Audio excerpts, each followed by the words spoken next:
I regret the necessities of war have compelled us to bomb North Vietnam.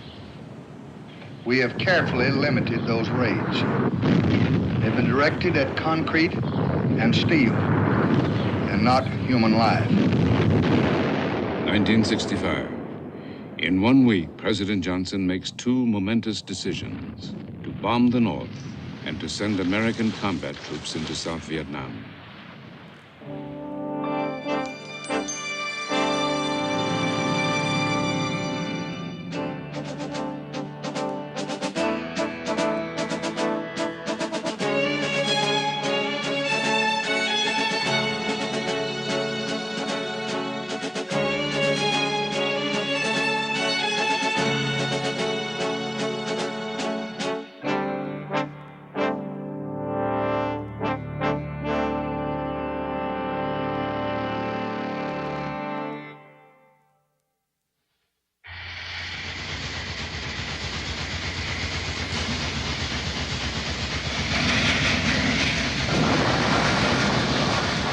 This is a different kind of war.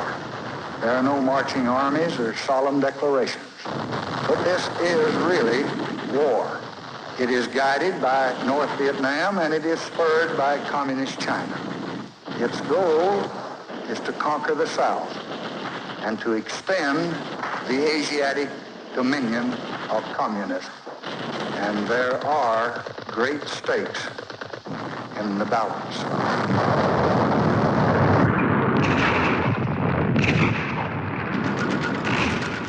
1961. Communist guerrillas are increasingly successful. As Vice President, Johnson is sent to Vietnam to evaluate the situation and to bolster the South Vietnamese government. He arrives in Saigon with a personal letter from President Kennedy promising more American aid. 7 years earlier, as a senator, Johnson had strongly opposed using American air power to help save the French from defeat in Vietnam. Now he believes South Vietnam is vital to American interests. After meeting with South Vietnam's President Diem, Johnson tells Kennedy, the battle against communism in Southeast Asia must be joined with strength and determination. November 1963, Kennedy is assassinated. From the moment he's sworn in, Johnson must plan the U.S. role in Vietnam. A Kennedy foreign policy aide believes Johnson goes further than the late president intended. Roger Hilsman.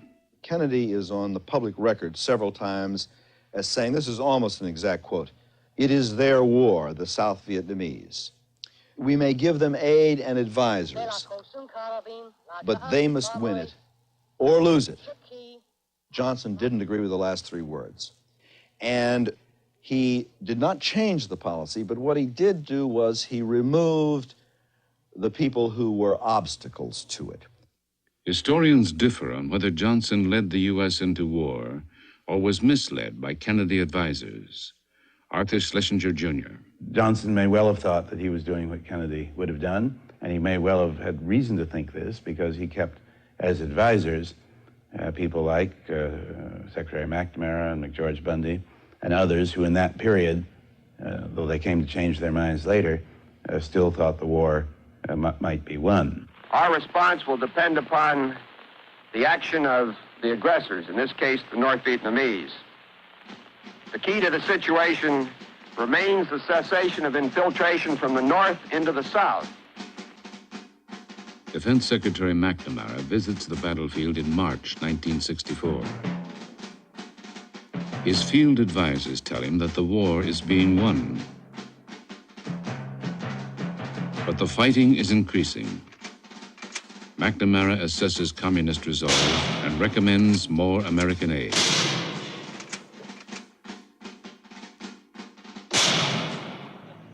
The U.S. now supplies South Vietnamese troops with the most modern equipment.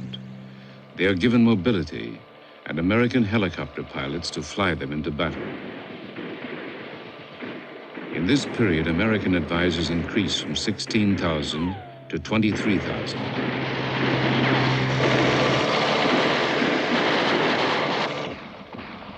The American advisor is a non-combatant, but Americans in field operations are increasingly killed and wounded. McNamara is urged by senior advisors to increase the war effort. He says South Vietnam should order national mobilization, and the U.S. should equip this army.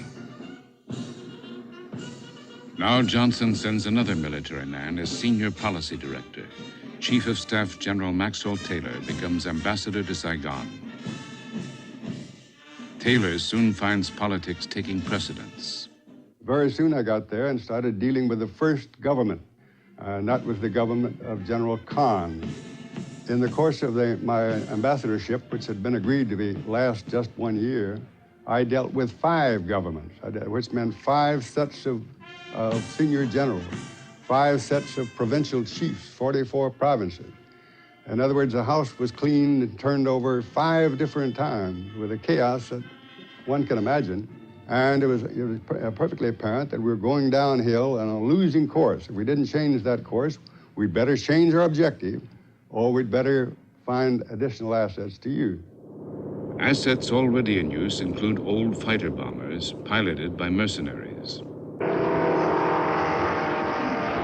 They are used in neutral Laos in covert airstrikes against communist infiltration routes. But in 1964, Johnson permits U.S. Air Force jets to provide support flights. At the time, little is known about this jungle bombing, but it is the genesis of history's greatest air bombardment.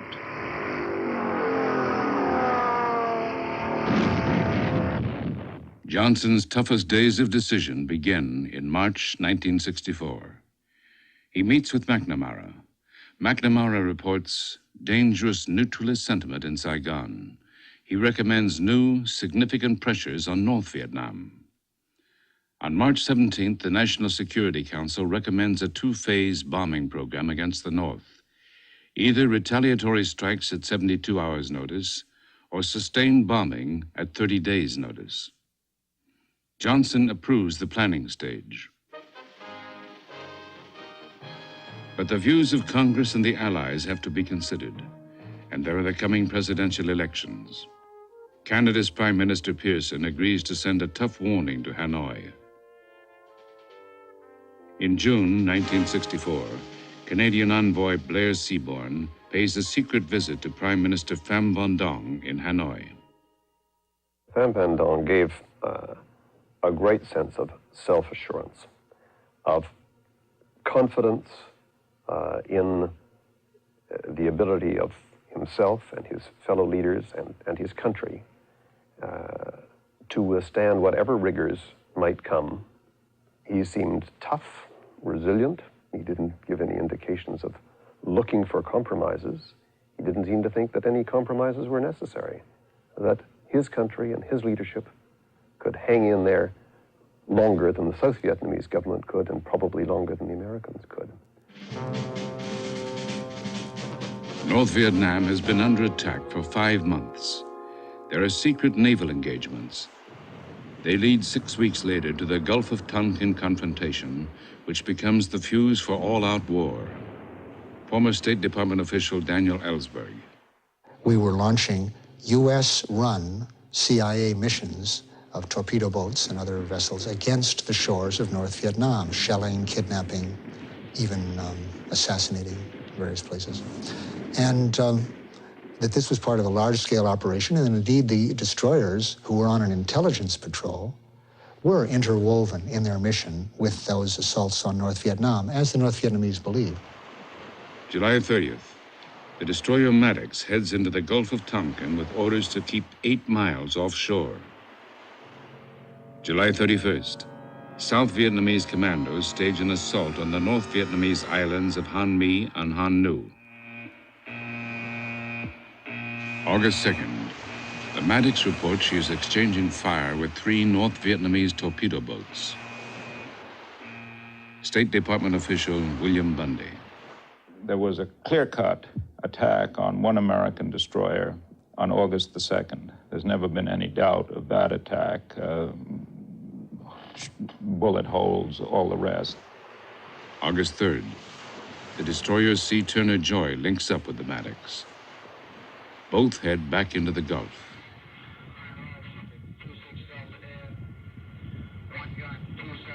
August 4th, flash from Pacific Naval Command. Both destroyers now under attack.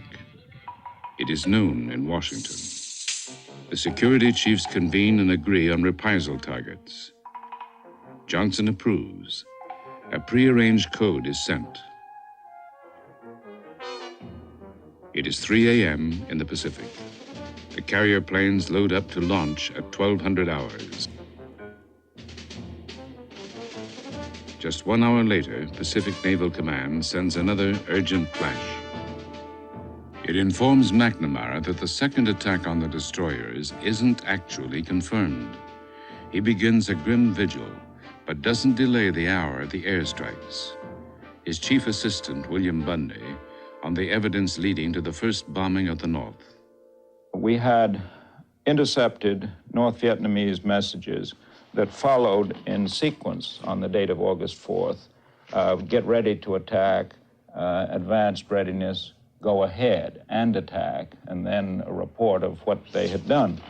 Well, this intelligence evidence, which in the case of the intercepts could not be disclosed at the time, seemed to all of us in the government to make it conclusive that North Vietnam had made a second attack. Johnson waits.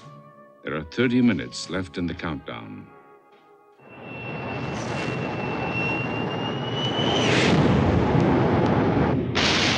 The first bombing of North Vietnam begins at 11 a.m., August 5th, 1964. The planes are in the air as Johnson announces his decision. Renewed hostile actions against United States ships on the high seas in the Gulf of Tonkin have today required me to order the military forces of the United States to take action in reply. Johnson has planned staggered strikes to gauge communist response. Targets are close to the partition line. 10% of North Vietnam's oil storage facilities are destroyed.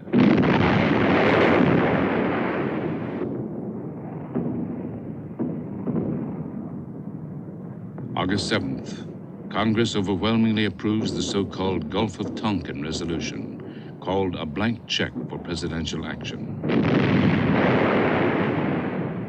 On congressional reaction, Chairman of the Foreign Relations Committee, Senator William Fulbright.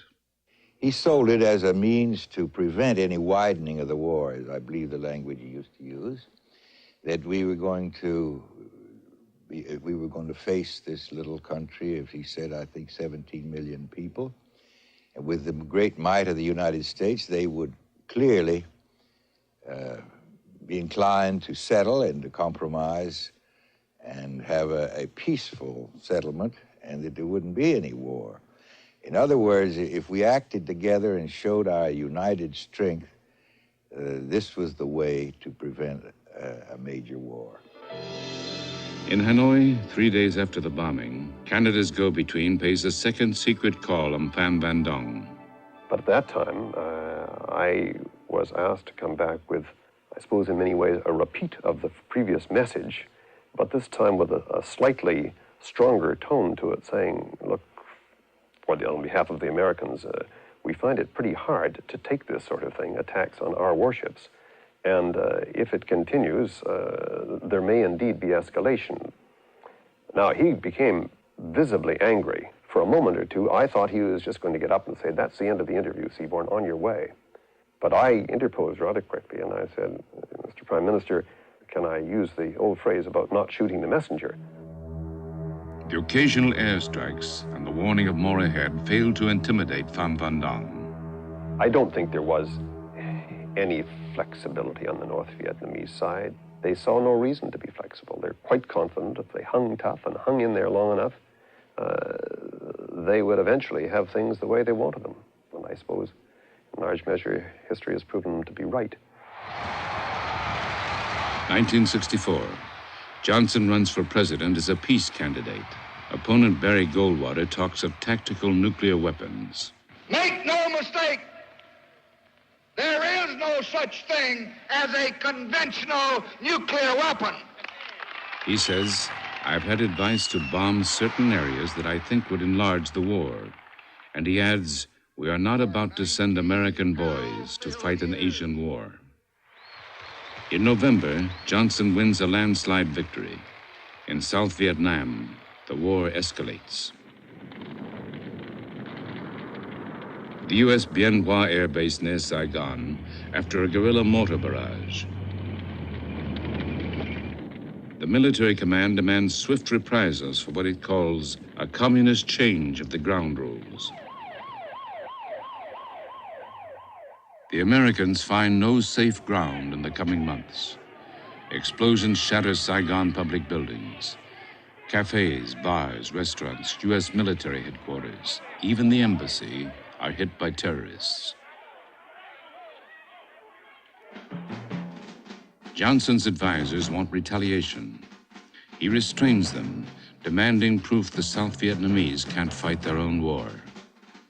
Advisor John Kenneth Galbraith. He made a persuasive case that what he was trying to do was restrain the military and restrain the cold warriors in the State Department. I remember his saying once, Ken, do you have any idea what Curtis LeMay would be doing if I weren't here to restrain him? President Johnson was trying to follow a moderate or a mediatory policy, or would like to have done so if the weight of the military and the dynamics of military involvement weren't pressing him in the other direction. The American government prepares for tougher action. Evacuation of U.S. dependents has been planned as a first step before escalation of bombing. Now it goes into effect. February 1965. The U.S. advisors' compound at Pleiku, then at Quy Nhon, are severely hit. 9 Americans killed, 76 wounded. New communist infiltrators are said to number 34,000, triple the previous estimate. These developments make up Johnson's mind. Although Johnson's top field men, Ambassador Taylor and General Westmoreland, disagree over strategy, the president decides on a period of sustained bombing.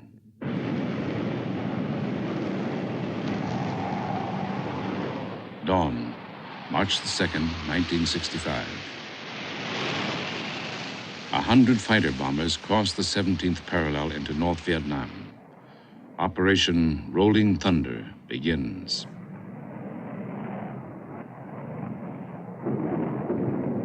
Within minutes, targets are hit. Bridges, rail lines, supply and port areas are cut in a bombing plan a year in the making.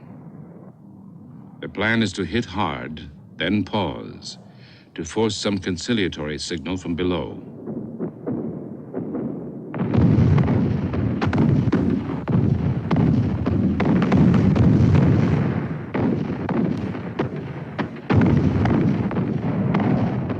This first day, the jets delivered 200 tons of ordnance. In 8 years of air war in North and South Vietnam, the U.S. will drop close to 8 million tons of bombs, quadruple the tonnage used throughout World War II.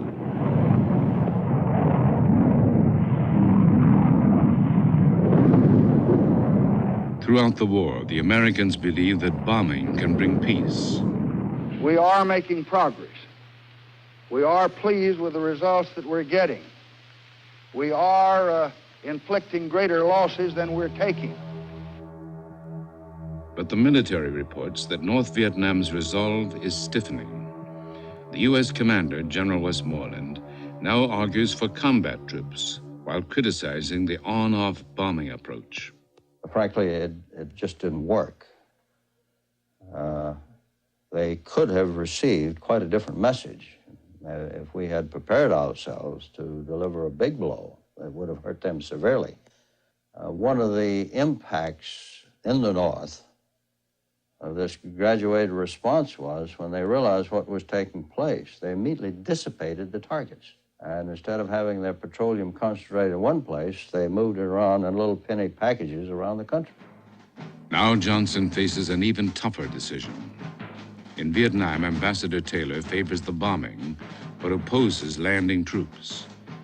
Defense Secretary McNamara is beginning to doubt that the war is worth the cost.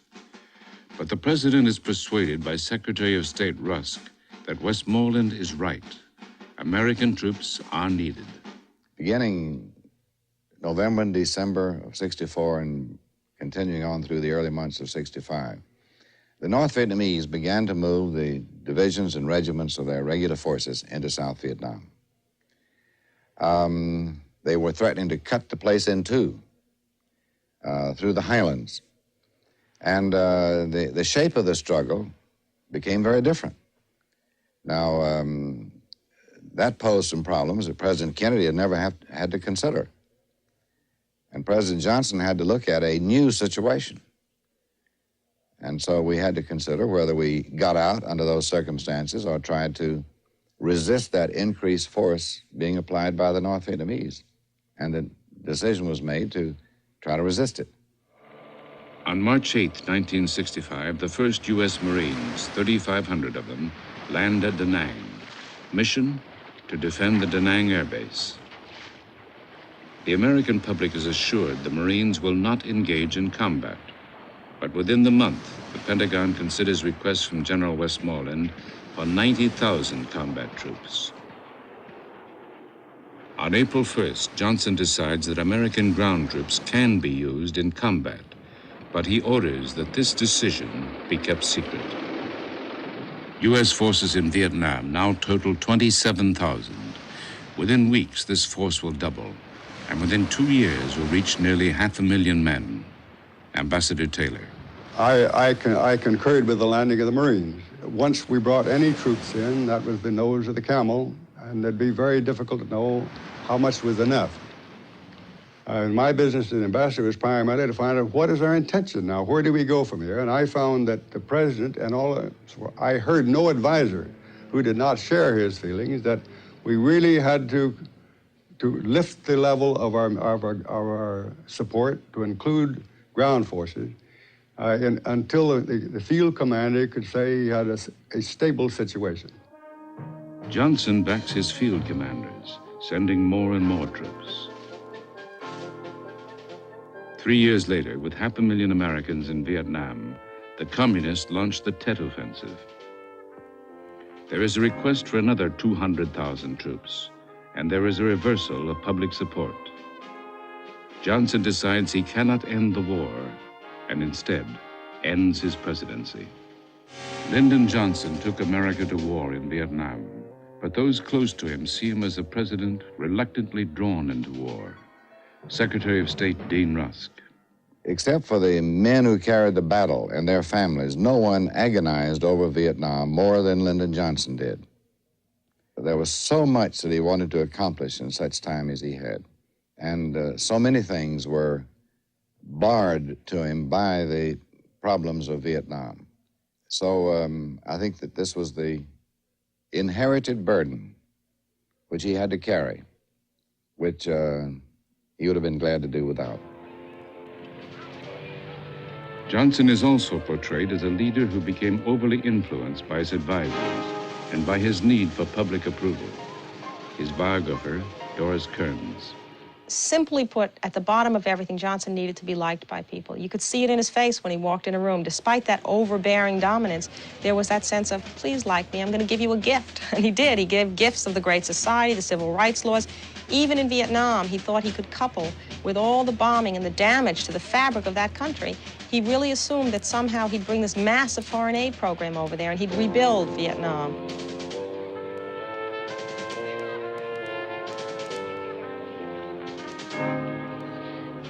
But you just have to remember Johnson's perception of his own past. Always he'd been the master of the behind-the-door bargainer. And obviously he was misestimating what happens during a war, number one, and the whole nature of modern media. Those television cameras were over there every day. When people saw that war happening in their screens every night, they weren't going to forget it the way he had hoped they would. In the Oval Office, in American homes, Vietnam becomes a living room war, and increasingly the public demands an end. Johnson's days of decision are over.